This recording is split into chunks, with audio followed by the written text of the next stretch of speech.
How does this come about? You want to? Sure. So we had been thinking about a storage facility for a bit. I mean, we had seen kind of car communities and since we travel around the U.S. and stuff, and we see other car communities, and there's places to hang out and have cars and be out of the elements, because cars and coffee is sometimes too hot, too cold, all of that.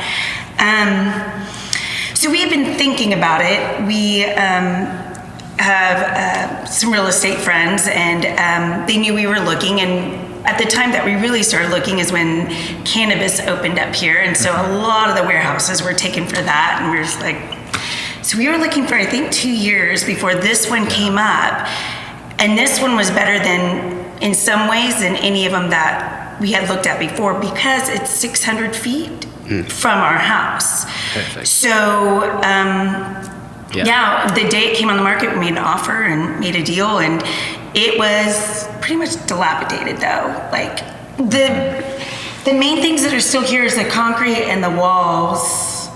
It needed a lot of work. The roof and the ceiling situation was horrific. That was the biggest adventure with it, but it was kind of like why you're in here type of a deal. Right. Going through. We had a really phenomenal team we used Brian Fitzsimmons architecture firm. We're good friends with them. One of the guys, Jason Leach, in the firm, we've done a lot of car stuff together, and they've done parking garages, so he kind of got the whole ethos of it really well, and so him and Brian did a phenomenal job on the design.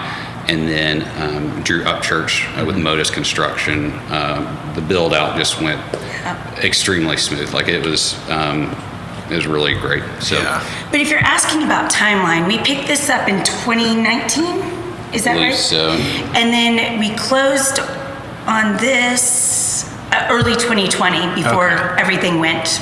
So you were still actively looking while you picked this up then? It was the idea was 2 already. years, And I mean, you guys have been around the country to all these places, and then I guess seen what you'd like from places, and what you disliked, and then kind of just curated this together. And it's a phenomenal space, and for people to come down to hang out, have a coffee, watch the F1, try not to scream at the TV. We'll leave it at that, because if anyone knows what happened in the F1 last year, they'll think the same thing. It's just a cool place to hang out. You work here, people come and go. Like it doesn't just feel like a garage, does it? Right? It's a lot more than that. I mean, we like to believe that. Well, I like to believe that the members, once you sign up, you have access on your phone. You have security access. You can come and go whenever you like. I mean, and that's what I do like about our facility. Other than, some they have them up on lifts, and someone's got to be there to come at certain hours. But really, you can come get your car whenever, switch it out with another one, and that's part of when you fill out the packet. Go through everything and make sure that's. And as far as like community, the community around the country, especially in the Porsche world, is pretty well known for being pretty welcoming and great. But the car community here surprises people, because they think, Oklahoma City, you guys can't have that many cars. You show up to Cars and Coffee, you show up here and you're like, whoa, hang on a second. Like there's a lot more. It's so underrated.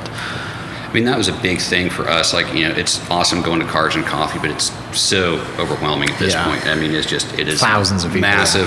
If you don't get out there at 6 a.m, you're not getting a space. And so we've really enjoyed having kind of these, I won't say curated, but somewhat organized Cars and Coffee events where, kind of friends of friends come over. We have out some donuts and coffee, and get to kick the tires on the cars, watch an F1 race, watch a football game. It's been a really great way to meet people. We've had people drive down from Tulsa, people come up from Ardmore, and just met a lot of really cool people. And so our goal with this is not necessarily to like grow and pack it full of cars and stuff. It's to really kind of grow organically. The social aspect of it. So we really want people parking here that we want to hang out with. At the end of the day, that's what we want to, be sitting here, having a drink together and talking about car stuff and life stuff. So. Right. Well, and the good thing about this building is that regardless if it wasn't a storage facility, where you're located, it's a great investment anyway. So while you have this building, why not use it for something you guys want to do rather than it just being empty storage or whatever, you know. And that was a big thing that we felt with the real estate aspect of it and the location, that, you know, we didn't have to have this being a super big, you know, financial making deal. The long-term real estate play makes more sense, so we can just kind of have fun with it and let it grow kind of on its own, not do any advertising. Just kind of meet people and see if they want to park their car here.